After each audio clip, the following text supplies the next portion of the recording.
ጤና ይስጥልኝ ውድ ቻናሌ ቤተሰቦች የዕለቱን አንኳር ዜናዎች ይዤ ቀርቤያለሁ። እስከ መጨረሻው ድረስ አብራችሁን ቆዩ። 385 ሄክታር መሬት ላይ ያረፈው የሸበሌ ሪዞርት ተመርቆ ለአገልግሎት በቃ። ሪዞርቱ በጠቅላይ ሚኒስትር ዶክተር አብይ አህመድ ተመርቆ ለስራ ክፍት የሆነ ሲሆን ይህ ሪዞርት መዝናኛ ስፍራ ብቻ ሳይሆን ዘመናዊ የስነ ህንጻ ጥበብን ከሶማሌ ክልላዊ ባህላዊ እሴቶች ጋር አቀናጅቶ የያዘ የታሪክ ማህደር ነው ያሉት ጠቅላይ ሚኒስትሩ ፕሮጀክቱ ኢትዮጵያ በአፍሪካ ቀዳሚ የቱሪስት መዳረሻ ለማድረግ የገባነውን ቃል በተግባር ያረጋገጥንበትና የምስራቁ የሀገራችን ክፍል ትልቅ ስራ ነው ብለዋል። በክልሉ የሚገኙ እጅግ ሰፊና ማራኪ ተፈጥሯዊ ጸጋ በመደመር እሴትና ትብብር ወደ ልማት ሲለወጥ ኢትዮጵያ የምታልም ብቻ ሳትሆን ህልሟን ወደ እውነት የምትቀይርና የምትኖር ሀገር መሆኗን በተግባር አሳይቷል ሲሉም አክለዋል። አሜሪካ ለኢትዮጵያውያን ስታው የነበረውን ከለላ ቲፒኤስ ለጊዜው እንዳይቋረጥ በቦስተን የፌዴራል ፍርድ ቤት ትዕዛዝ መስጠቱን በአሜሪካ ሀገር በህግ ባለሙያነት የሚሰሩት ሙሉዓለም ጌታቸው ገለጹ። ጊዜያዊ ከለላው ቲፒኤስ ላይ ያላቸው ኢትዮጵያውያን ይህ ለጊዜውም ቢሆን ትልቅ እረፍት ነው ሲሉ የህግ ባለሙያው አክለዋል። አሜሪካ በጦርነት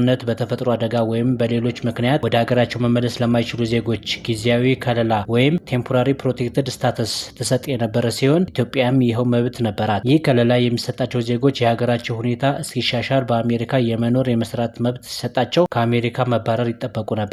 የፕሬዚዳንት ዶናልድ ትራምፕ አስተዳደር በኢትዮጵያ ያለው ሁኔታ ወደ ኢትዮጵያ የሚመጡ ግለሰቦች ደህንነት ላይ ስጋት አይፈጥርም በማለት ከለላው መነሳቱን አሳውቆ ነበረ። ይህም የትራምፕ አስተዳደር ውሳኔ ከ5000 በላይ የኢትዮጵያ ዜጎችን ተጠቂ የሚያደርግ ነበረ።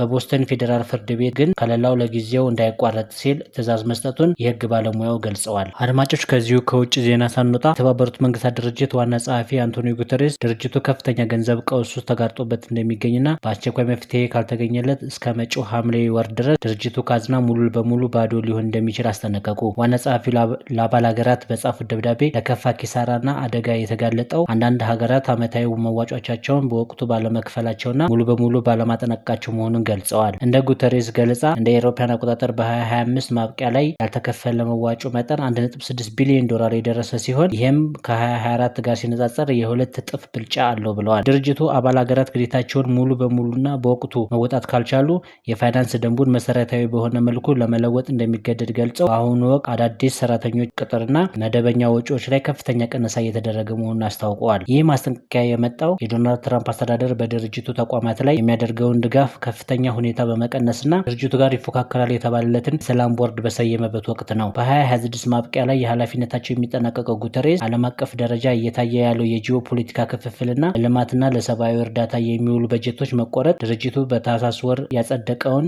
የ2026 የስራ በጀት ተግባራዊ እንዳያደርግ ትልቅ እንቅፋት እንደፈጠረበት በምሬት ገልጸዋል። የመዋጮ አሰባሰቡ በአስቸኳይ የማይሻሻል ከሆነ ግን ድርጅቱ በታሪኩ ለመጀመሪያ ጊዜ ለከፋ የገንዘብ መረቅና ለስራ ማቆም አደጋ ሊጋለጥ እንደሚችል በዘገባው ተመላክቷል። አድማጮች ለዕለቱ ያስኳቸው አጫጭር ዜናዎች እነኚህ ነበሩ። በቀጣይ ጊዜ እስከምንገናኝ ሰናይ ጊዜ